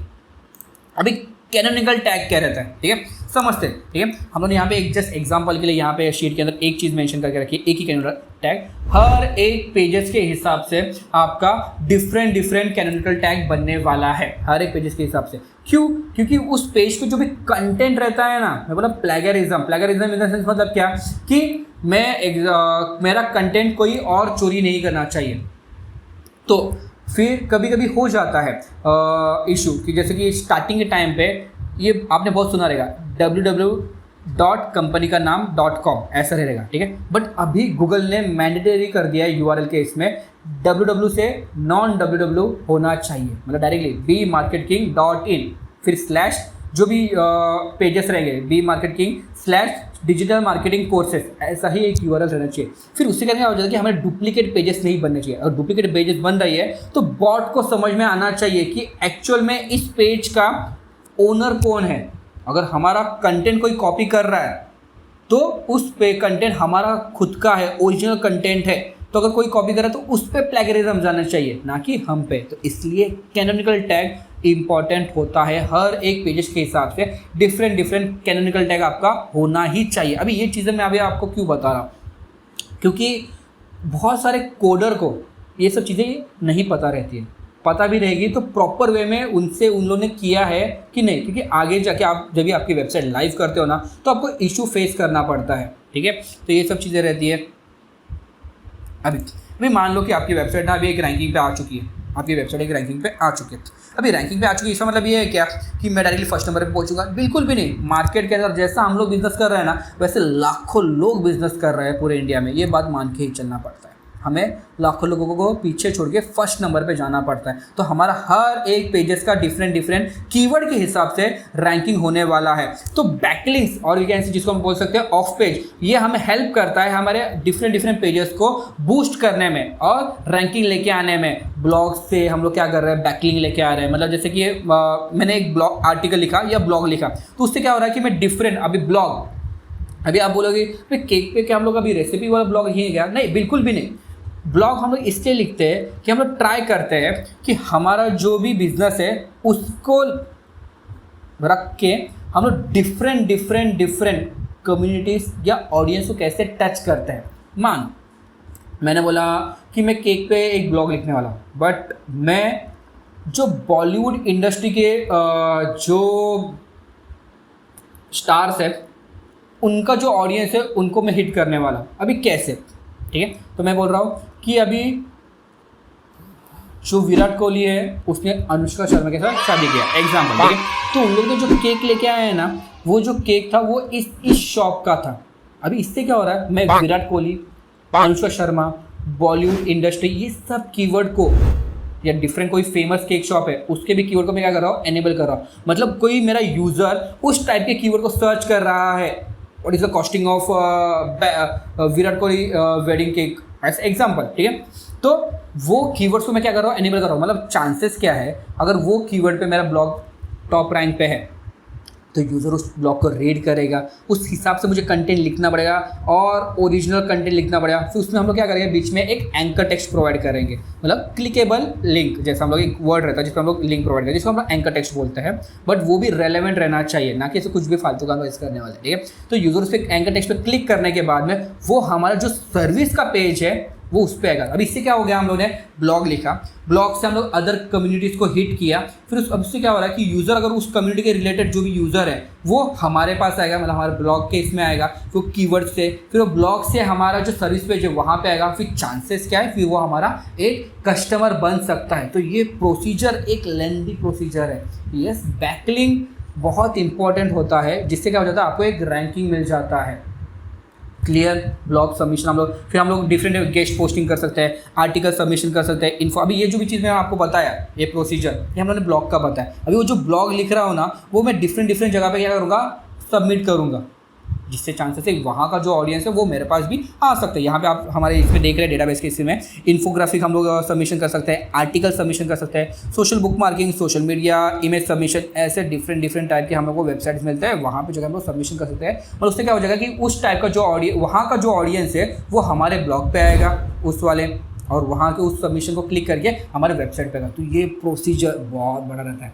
तो मोस्टली क्लाइंट को ऐसा लगता है बहुत बार कि मार्केटिंग मतलब ऐसे इजीली हो जाता है, पैसे दिया और मार्केटिंग हो जाता है। नहीं, क्लाइंट भी लाइक कि उन्हें कल के कल रिजल्ट चाहिए, और उनका भी सही है, ठीक है, क्योंकि उनका भी पैसा बर्न हो रहा है। तो इसलिए तो मैं बोलता हूँ कि जब भी आप लोग बिजनेस स्टार्ट करते हो ना, तभी से ही आप लोग आपका डिजिटल मार्केटिंग स्टार्ट करना ज़रूरी है। मार्केट में हर एक बिजनेस अभी ऑनलाइन है। अगर आपको आपके कंपटीशन को बीट करना है और मार्केट में एक ब्रांड बनना है ना, तो आपको पता है डिजिटल मार्केटिंग की सर्विसेज आपको किससे लेनी है, ठीक है। आगे बढ़ते हैं, ठीक है। अभी बहुत जगह ऐसा भी लगता है कि ईमेल कैंपेन डेड हो चुका है, ठीक है, बंद हो चुका है, बट नहीं। ईमेल कैंपेन का मैं हर बार जो एग्जांपल देता हूँ मैं अभी फिर से दूंगा, जैसे कि स्विगी, जोमेटो, ठीक है, कैनवा, इन लोग बहुत ज़्यादा रिलेटेबल ईमेल्स पुश करते हैं, ईमेल कैंपेन्स करते हैं, जिससे यूज़र, यस, HDFC बैंक भी करता है, जिससे यूज़र या कन्विंस हो जाता है उस चीज़ पे, ईमेल पे क्लिक करे, नोटिफिकेशन देखता है, सब्जेक्ट इतना कन्विंसिंग रहता है कि यूज़र्स पे क्लिक करे और वो ईमेल पढ़े। और मैं आपको एक फ्रैंकली बताना चाहूँगा कि जो कन्वर्जन्स, ठीक है, कन्वर्जन्स मतलब जो यूज़र मेरा कस्टमर बनने के चांसेस जो रहते हैं उसको हम कन्वर्जन बोल सकते हैं, ठीक है। तो वो ईमेल कैंपेन से ना बहुत बढ़ सकते हैं। अभी मैं सबसे बड़ा चीज़, ईमेल कैंपेन रन करने के लिए मुझे ईमेल्स चाहिए, तो मैं ईमेल का कलेक्शन कहाँ से कर सकता हूँ? ये शीट पे आ जाइए। सोशल मीडिया से मेरा यूज़र का ईमेल्स ले सकता हूँ, फीडबैक फॉर्म से ले सकता हूँ, ठीक है, गूगल ऐड से ले सकता हूँ, वर्कशॉप से ले सकता हूँ, एग्जीबिशन से ले सकता हूँ। यहाँ से मैं यूज़र का ईमेल्स कलेक्ट करूँगा। फिर उसके बाद में जिनका भी ईमेल मैंने कलेक्ट किया है, जिस भी वे से, उसको उस टाइप का एक वेलकम मैसेज जाएगा। ये सब चीज़ें फास्ट हो जाती है। अभी ये सब चीज़ें हम लोग क्या कर रहे हैं, शीट पे देखते हैं। उसको इस टाइप का ऐसा ईमेल जाएगा, ठीक है। फिर वो ईमेल को ओपन कर रहा है, ओपन करने के बाद रीड कर रहा है या अनसब्सक्राइब कर रहा है या बाउंस हो रहा है। तो उस बेसिस पे हम लोग को यूज़र को आगे के फनल में डालना आना चाहिए। जैसे कि एग्जांपल यहाँ पे मैं लिखा, ठीक है, किसी को हमने पहले हमने देखा कि ईमेल्स हम लोगों ने कलेक्ट कैसे किए, फिर उसी यूज़र को जिनका ईमेल्स हम लोगों ने कलेक्ट किया उनको हम लोग क्या कर रहे हैं, वेलकम मैसेज भेज रहे हैं। फिर कस्टमर ने उस चीज़ को ओपन किया तो उसको ये टाइप का जाना चाहिए, कंटेंट, सब्जेक्ट ये रहना चाहिए, ऑफर ये रहना चाहिए, ठीक है, फर्स्ट पे प्रेफरेंस रहना चाहिए। अगर उसने ओपन नहीं किया तो उसको 3-4 दिन के बाद फिर से जिन लोगों ने मेल हमारा ओपन नहीं किया उन लोगों को एक अलग सा उन्हीं लोगों को एक अलग सा ईमेल हमारा जाना चाहिए, ठीक है। फिर अगर उसने ओपन किया या इग्नोर किया, फिर उस हिसाब से ये सब मेरा क्या बन रहा है, एक काइंड ऑफ मेरा एक फ्लो चार्ट और ऐसे एक फनल जैसा बन रहा है, जिससे कारण क्या हो जाता है कि मेरा जो यूज़र है ना, मुझे उसको छोड़ना नहीं है। वो कहीं से भी आ रहा है ना, तो उसको मेरी कैंपेन्स दिखने ही चाहिए और वो कन्विंस होना चाहिए। मेरा बिजनेस का ट्रस्ट फैक्टर उस पर बिल्डअप होना ही चाहिए, मेरे हैमरिंग होनी चाहिए बिजनेस की। फिर मेरा emails, old customer reviews and offer email, ठीक है। कोई जो ऑलरेडी मेरे बहुत पुराने कस्टमर्स हैं तो उनके लिए भी मैं एक बना सकता हूँ। ये सब क्या होगा, ईमेल कैंपेन की स्ट्रेटजीज हो गए, ठीक है। ये सब करना हमें कंटिन्यूसली साइड बाय साइड, और कैसे साइड बाय साइड भी नहीं, हम लोग जो भी चीज़ें कर रहे हैं ना वो सब एक चीज़ है, गूगल ऐड, फेसबुक ऐड या ऑर्गेनिक मार्केटिंग, ये सब एक सिंक्रोनाइजेशन में चलते रहना चाहिए, ठीक है। तभी जाके हम लोग ब्रांड बनने के इसमें आ जाते हैं। नहीं तो फिर सिर्फ एक चीज़ करने से, सिर्फ सोशल मीडिया पे पोस्टिंग करने से हम लोग ब्रांड बन सकते हैं क्या? बिल्कुल भी नहीं। इट्स लाइक अ मिथ, ये मिथ है। किसी गूगल ऐड रन कर दो आपको बिजनेस आ जाएगा, ऐसा बिल्कुल भी नहीं है। क्योंकि आप ही सोचो ना, एज अ एंड कस्टमर भी आपको दिन के लाखों एडवर्टाइजमेंट दिखते हैं। बाहर जाओगे तो दिखते हैं, ट्रेडिशनल मतलब बैनर्स वगैरह दिखते हैं, मोबाइल फ़ोन पे रहोगे तो दिखते हैं, लैपटॉप पे रहोगे तो दिखते हैं। अभी बहुत जन ऐसे रहते जो ट्रेन में ट्रैवल करते हैं और किसी और के मोबाइल में झाँक के देखते हैं, तो वहाँ पे भी हमको एडवर्टाइजमेंट दिखते हैं, ठीक है, जोक सब है, ओके। तो ये सब चीज़ें रहती है। तो इसलिए प्रॉपर प्लानिंग, प्रॉपर स्ट्रेटेजी, और स्ट्रेटेजी को प्रॉपर एग्जीक्यूशन करना, ये हमारा काम रहता है, डिजिटल मार्केटिंग एजेंसी का काम रहता है, ठीक है। लेकिन बहुत ऐसे कम एजेंसीज है जो समझ पाते हैं कि ये एग्जीक्यूशन पार्ट, प्लानिंग पार्ट क्या रहता है, ठीक है। सोशल मीडिया के एड्स के बारे में समझते हैं, ठीक है। हम लोग सोशल मीडिया के एड्स में अभी हम लोग कंसिडर कर सकते हैं लिंक्डइन है, फेसबुक है, इंस्टाग्राम है, स्नैपचैट है, और कौन सा रहेगा तो कमेंट सेक्शन में मेंशन कर देना। तो ये सब क्या है, सोशल मीडिया के कैंपेन्स हम लोग उस पर रन करते हैं। कैंपेन्स इन द सेंस, जब भी कैंपेन्स बोलता हूँ ना, इट शुड बी बिग, ऐसा चीज़ है जिसका कुछ एक एजेंडा है, कुछ ऐसा एक मोटो है, उस चीज़ को हम लोग क्या बोलते हैं, कैंपेन्स, ठीक है। तो हम लोग सोशल मीडिया पे ऐड रन कर सकते हैं दो टाइप के, कि जो सिर्फ फ्लेवर केक्स, ठीक है, या कोई कस्टमाइज केक, इस हिसाब से हम लोग एडवर्टाइजमेंट को पुश कर सकते हैं। फिर मेरा ये क्या रहेगा, ऑडियंस हम लोग देखते हैं। कन्वर्जन मुझे कहाँ से मिल सकता है, वेबसाइट से, मतलब इस ऑडियंस को कन्वर्जन मेरा वेबसाइट से मिल सकता है, ये मैसेंजर पे मुझे मिल सकता है। फिर इस टाइप का ऑडियंस कौन सा है, मेरा टीनेजर है, अडल्ट है, ऑडियंस को समझना इंपॉर्टेंट है। मैं फिर से एक बार बोल रहा हूँ, हम लोग क्या बेच रहे हैं वो समझने से पहला मुझे ये समझना पड़ेगा हम लोग किसको बेच रहे हैं। जो भी मार्केटर, डिजिटल मार्केटर ये चीज़ समझ लेगा कि हम लोग किसको बेच रहे हैं, मार्केटिंग के मतलब मार्केटिंग के पर्सपेक्टिव से, यस, तो वो कुछ भी बेच सकता है। ये बात एक बॉटम लाइन के जैसा समझ के चलो, ठीक है, ओके। फिर हमारा मंथली का बजट कितना रहेगा, एज एट्रीब्यूट क्या है, ऐड का प्लेसमेंट मेरा कहाँ पे होने वाला है, इंस्टाग्राम रील्स पे, फेसबुक रील्स पे, यस, रील ऐड होनी चाहिए, ये मेरी जो मेरी कस्टमाइज वाला ये वो पोस्ट ऐड होनी चाहिए, उसका प्राइमरी टेक्स्ट, हेडलाइन, चॉइसेस, ये सब चीज़ें एकदम प्रॉपर प्लानिंग के साथ आपको यहाँ पे मिल रहा है। मतलब फिर तभी जाके फिर आप ये सोचिए, अरे इतना मैंने प्रॉपर प्लानिंग किया तो मुझे डायरेक्टली कस्टमर मिल जाएगा, बिल्कुल भी नहीं, ठीक है।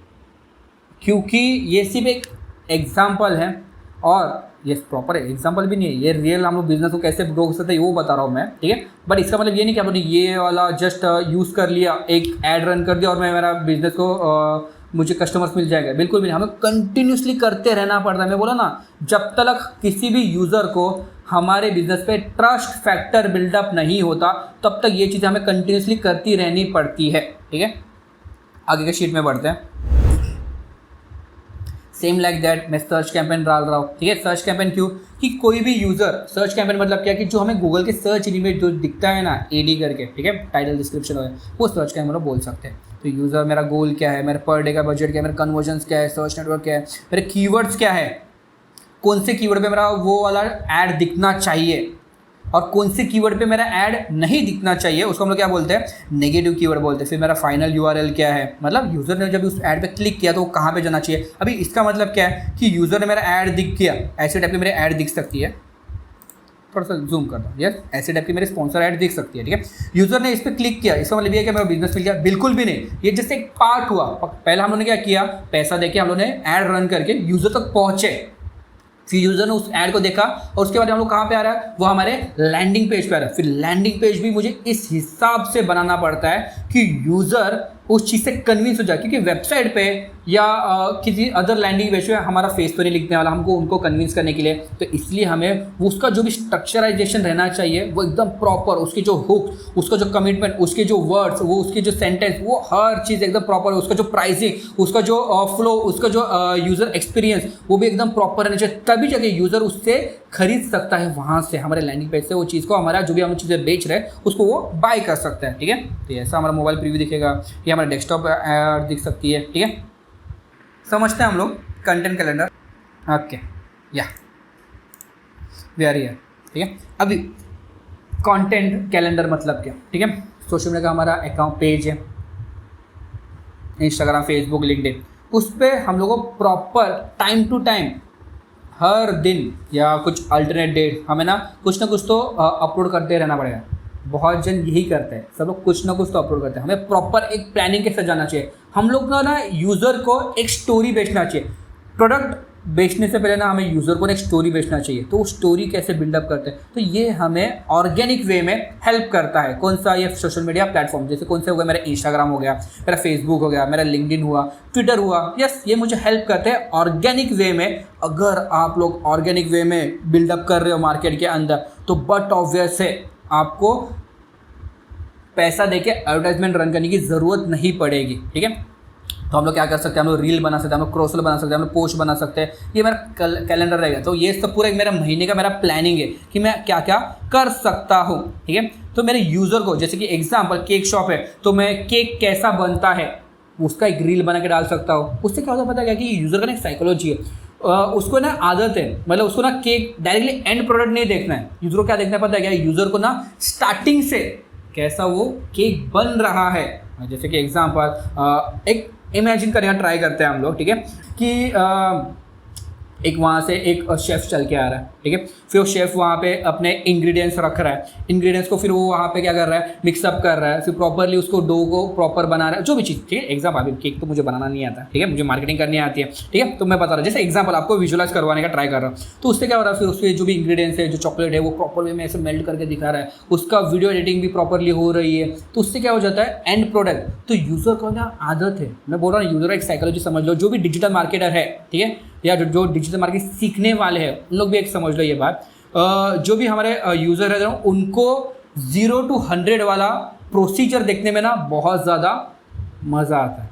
उससे क्या हो सकता है, हमारे रील्स के एंगेजमेंट इंक्रीज हो सकते हैं। एंगेजमेंट मतलब क्या, यूज़र उस चीज़ को शेयर कर सकता है, लाइक कर सकता है, उस चीज़ से हमको फॉलो अप दे सकता है। तो ये सब हम लोग को पहले ही समझना पड़ता है एज अ डिजिटल मार्केटर भी, ठीक है। ओके, ऑनलाइन मार्केटिंग का क्या है हमारा, कि हम लोग यही सर्च ऐड कर सकते हैं, वीडियो ऐड कैंपेन कर सकते हैं, डिस्प्ले ऐड कर सकते हैं, यूट्यूब ऐड कर सकते हैं। अभी इसके बाद मैं क्या बोल रहा हूँ मैं, कि एक बार तो मैंने ऐड रन कर दिया, मुझे एक ऑडियंस मिल गया, फिर उसी टाइप के एक ऑडियंस को मैं एक डिफरेंट वाला ऐड रन कर रहा हूँ। उसको हम लोग क्या बोलते हैं, रीमार्केटिंग, और वी कैन से रीटारगेटिंग। उससे क्या हो जाता है कि चांसेस बढ़ जाते हैं उस वाले टाइप के ऑडियंस के कन्वर्ट होने में, मतलब मेरा कस्टमर बनने में ज़्यादा चांसेस बढ़ जाते हैं। तो यस, एग्जाम्पल हम लोग एक पैनल रखते हैं कि मानो कि मैंने ना एक सर्च कैंपेन रन किया, फिर जो सर्च कैंपेन से जो मेरे लैंडिंग पेज पे आ रहा है, वो ऑडियंस उसमें से 50% कन्वर्ट हुआ, मेरा कस्टमर बना, 50% नहीं हुआ। फिर मैं क्या बोलूँगा, जो 50% कन्वर्ट नहीं हुआ, मतलब जिसने बाय नाउ पे क्लिक नहीं किया, उन्हीं का मैं एक ऑडियंस का एक सेगमेंट बना रहा। फिर उन्हीं ऑडियंस से सेगमेंट जो 50% कन्वर्ट नहीं हुआ, उनको मैं क्या कर रहा हूँ, उनको मैं वीडियो कैंपेन दिखा रहा हूँ यूट्यूब पे, ठीक है। फिर वीडियो कैंपेन दिखाने के बाद में उसमें से मैं बोल रहा हूँ हार्डली मेरे को ना 30% कन्वर्ट हुए और 20% कन्वर्ट नहीं। फिर जो 20% कन्वर्ट नहीं हुए वीडियो कैंपेन से, उनको मैं सोशल मीडिया पे ऐड दिखा रहा हूँ, ठीक है। फिर जो सोशल मीडिया पे ऐड दिख चुके हैं, फिर उसमें से मेरे 20% के भी मेरा सोशल मीडिया के ऐड से 100% कन्वर्ट हो गए। अभी ये मेरा 100% का जो ऑडियंस है, उनका पास उनका ईमेल आईडी मेरे पास रहेगा। तो बट ऑब्वियस है, उनको मैं ऑडियंस को बना के रखने के लिए मैं उनको बार बार ईमेल सेंड करते रहूँगा। समझ में आ रहा है, ये है स्ट्रेटेजी, ये है मार्केटिंग का फ्लो, एक प्रॉपर प्लानिंग कैंपेन्स का।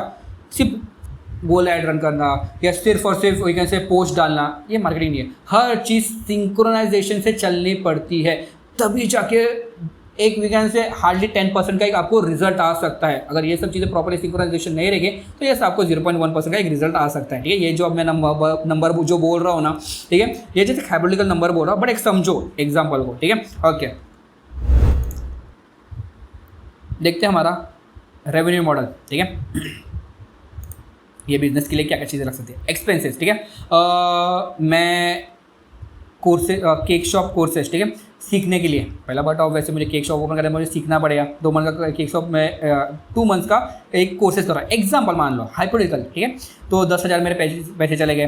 फिर मैं 500 स्क्वायर फुट का एक शॉप ओपन कर रहा हूँ, एग्जाम्पल, ठीक है। तो उसमें मेरे इतने पैसे चले गए। फिर इंटीरियर उसका लगेगा, शेफ़ लगेगा और स्टाफ भी लगेगा, मार्केटिंग एक्सपेंसिव भी जाएंगे, मेरा बिलिंग सिस्टम मेरे को लगेगा, अदर सप्लायर्स, ठीक है, मतलब मेरा इंग्रेडिएंट्स जो भी है, ठीक है, या अदर एक्सपेंस मेरे इतने जगह में। इन शॉर्ट मेरे को ना फिर प्रोडक्ट लिस्ट भी, अच्छा इधर भी है क्या, ओके। फिर मुझे प्रोडक्ट भी तो लेने पड़ेगा, माइक्रोवेव लेना पड़ेगा, मिल्क पॉट, ये सब जो भी चीज़ है, गैस सिलेंडर, वो सब चीज़ लेना पड़ेगा। इन शॉर्ट मेरे को 39,49,620 का मुझे खर्चा आ सकता है, एक मोटा मोटी, अगर मैं अच्छा वाला 500 स्क्वायर फीट वाला अगर एक बिज़नेस ओपन कर रहा, केक शॉप ओपन कर रहा हूँ तो। समझो ये बात। सबको लगता है कि बिज़नेस ओपन करने ईजी बात है, यस बिज़नेस ओपन हो जाता है, एक बार लोन भी हमें मिल जाता है, ठीक है, बट उसको सस्टेनेबल रखने, मेरे जो पैसे एक्सपेंसिस में चले गए हैं उसको फिर से निकालना बहुत मुश्किल हो जाता है। तो समझते हैं हम लोग, ठीक है। रेवेन्यू मॉडल मैंने ये जो शीट के हम लोग जो मेरे टीम ने मेंशन किया है ना, ये हमें ये सब चीज़ें दिखा रहा है कि बिज़नेस अगर मैं ओपन कर रहा हूँ तो अगर मैं बिज़नेस ओपन करने के बाद में मुझे लॉस हुआ तो मुझे कितने का लॉस हो सकता है, तो मुझे पहले ही पता है। अगर मैं गिर सकता हूँ तो मैं इतना गिरूंगा मेरे बिजनेस के अंदर, तो मैं उस जगह पे मैं एक क्वेश्चन क्रिएट कर दूंगा, मतलब मुझे जो इम्पैक्ट लगने वाला गिरने का, लॉसेस का, वो मैं थोड़ा सा कम कर सकता हूँ। समझो ये बात, रेवेन्यू मॉडल का मतलब ही वही रहता है, ठीक है। तो ये सब चीज़, मेरा इनकम कहाँ से आएगा, मैं केक इतने बेच रहा हूँ महीने में तो मुझे यहाँ से इनकम आएगा, ठीक है। फिर केक फ्लेवर बेच रहा हूँ 1 kg का, ये सीजनल फ्रूट केक फ्लेवर से 2 kg का अगर बेच रहा हूँ, इतना मुझे इनकम आ सकता है, ठीक है।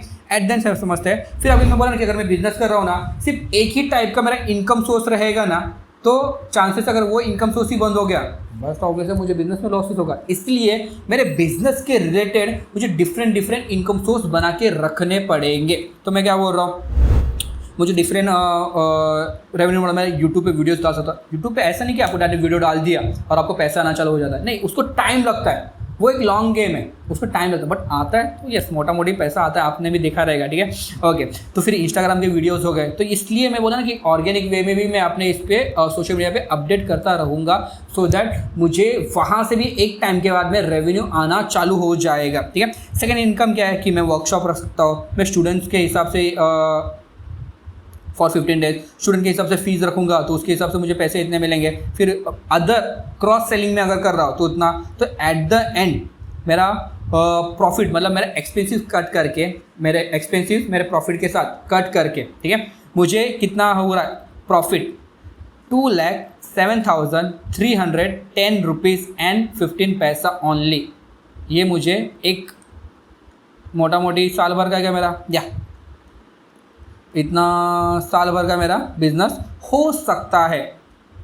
अभी इस चीज़ को आप फास्ट भी कर सकते हो, बट एक टाइम के बाद, अभी जैसे लास्ट बिजनेस में हम लोग देखा था कि हम लोग हाइपोथेटिकल नंबर्स ले रहे हैं, हम लोग ट्राई कर रहे हैं कि बिजनेस मेरा ऐसा चला, तो सब लोग यही सोच के चलता रहा, मेरा बिजनेस चला तो मुझे इतना प्रॉफिट होगा, पर सब लोग ये नहीं सोचते अगर मेरा बिजनेस नहीं चला तो मुझे कितने का लॉस होगा। जैसे हमारा लास्ट वीडियो आप अगर देखा रहेगा तो उसमें यस लॉसेस दिखे हैं हम लोग। अभी इस वीडियो में हम लोग जो नंबर्स लिए उसके हिसाब से हमें प्रॉफिट दिख रहा है 2 लाख रुपये का, एक मतलब सब चीज़ें एक्सपेंसिव कट करने के बाद में, तो हमें इतना एक हाइपोथेटिकल नंबर के हिसाब से, ठीक है। बहुत जन यहाँ से ज्ञानी आ जाएंगे कमेंट सेक्शन में, बोलेंगे कि यार ये नंबर ऐसा क्यों किया, इतना महीने का, ठीक है। हम लोग एक हाइपोथेटिकल बिजनेस को समझने का ट्राई करें। हमारा जो वीडियो है ना, हमारा वीडियो किसके लिए, हमारे वीडियो जो केक शॉप ओपन करना चाहते हैं उन लोग के लिए, जो डिजिटल मार्केटिंग सीखना चाहते हैं उन लोग के लिए, जो डिजिटल मार्केटिंग सीख के सर्विसेज प्रोवाइड कर रहे हैं, हमारा वीडियो उन लोग के लिए, और चौथा जो पर्सन है जिनको नहीं है कुछ नया कुछ देखना है वीडियोस के इसमें, तो यस ये हमारा वीडियो उनके लिए। तो इसलिए हमारे चैनल पे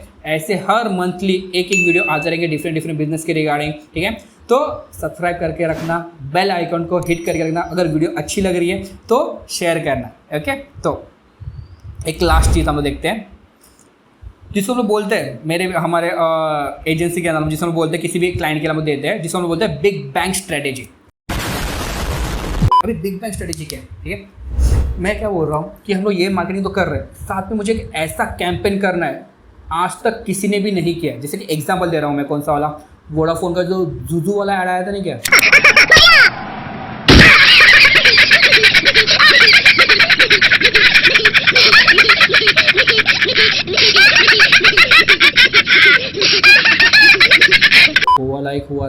या कोई भी कंपनी ऐसा एक बड़ा प्रोडक्ट बना रही है, जैसे कि मैं बोल सकता हूँ टाटा की कंपनी, एग्जाम्पल टाटा की कंपनी ने क्या किया, एक बड़े ट्रक को खींचा, तो उससे क्या हो रहा है, वो एक बिग बैंग स्ट्रेटेजी बनी जिससे वो लोगों की नज़रों में आ रहा है। रेडबुल ऐसे डिफरेंट कुछ एडवर्टाइजमेंट करते रहता है, ठीक है। तो ये सब चीज़ें, जैसे हमारा केक शॉप के लिए हम लोग बिग बैंग स्ट्रेटेजी क्या कर सकते हैं, मानो ठीक है, मार्केट के अंदर ना सब लोग पोस्टर्स लगाते हैं, हम लोग भी ना क्राउडेड प्लेस पे जहाँ पे लोग नहीं खाने आते हैं, उस प्लेस पे हम लोग क्या करेंगे, हम लोग पोस्टर लगाएंगे और उस पोस्टर्स को ना हम लोग क्या करेंगे, अरोमा प्रोवाइड करेंगे, फ्लेवर्स का अरोमा। यस, मिलता है मार्केट के अंदर ने, ठीक है। आप बोलेंगे हाइपोथेटिकल बिजनेस है, ऐसा हो सकता है क्या, यस हो सकता है, ठीक है। अरोमा प्रोवाइड करेंगे मतलब सेंट टाइप में, ठीक है, सेंट। तो उससे क्या हो जाएगा कि जब भी होता है ना क्या यार, कि अगर मैं बेकरी के सामने से गुजर रहा हूँ तो मुझे ना वो सेंट आता है, सॉरी अरोमा आता है, जिससे मुझे ना वो खाने की ना चाहत बढ़ जाती है। अगर मैं कॉफ़ी शॉप से गुजर रहा हूँ तो कॉफ़ी का मुझे सेंट आता है, अरोमा आता है। और ये बहुत सारा, ये जो प्रैक्टिस है ना ऐसा वाला, अपने कस्टमर को खींचने के लिए बहुत सारे कॉफ़ी शॉप करते हैं। तो ये हम लोग भी एक ऐसा डिफरेंट स्ट्रेटजी कर सकते हैं ना, हम लोग जहाँ पे पालघर के एरिया में क्राउडेड एरिया, जहाँ पे कस्टमर आके रुकते हैं फॉर द टाइम पीरियड, ठीक है, वो उस जगह पे हम लोग पोस्टर लगाएंगे और उस पोस्टर में हम लोग अरोमा प्रोवाइड करेंगे। जैसे कि एग्जांपल केक चॉकलेट, हमारा एडवर्टाइजमेंट का पोस्टर है, चॉकलेट का केक है, उसमें हम लोग चॉकलेट का अरोमा प्रोवाइड करेंगे, फिर यूज़र को वो चीज़ याद रहेगी। इससे क्या हो रहा पता है क्या, मार्केटिंग में एक चीज़ समझो, अगर आप लोग यूज़र के इमोशंस को हिट कर रहे हो, इमोशंस डिफरेंट टाइप के हो सकते हैं,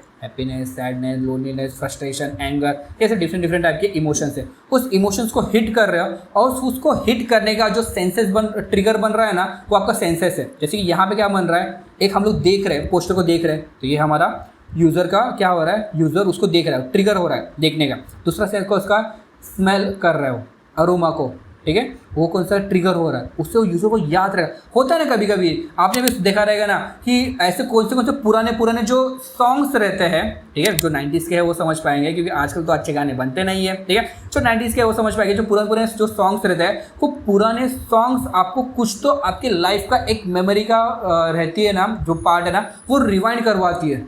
तो सेम लाइक दैट, ऐसा हम लोग एक बिग बैंग स्ट्रेटजी कर सकते हैं।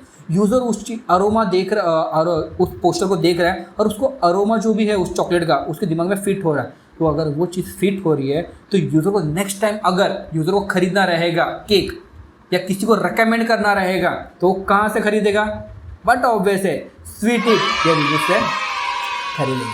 तो यहाँ पे हमारा वीडियो ख़त्म हो रहा है, ठीक है। नेक्स्ट वीडियो आपको कौन से वाले बिजनेस पे चाहिए, प्लीज़ कमेंट सेक्शन में बता देना। अगर आपको हमारा वीडियो अच्छा लग रहा है तो सब्सक्राइब करना, अगर बहुत ज़्यादा अच्छा लग रहा है तो शेयर करना, ठीक है। मिलते हैं नेक्स्ट वीडियो में, बाय बाय।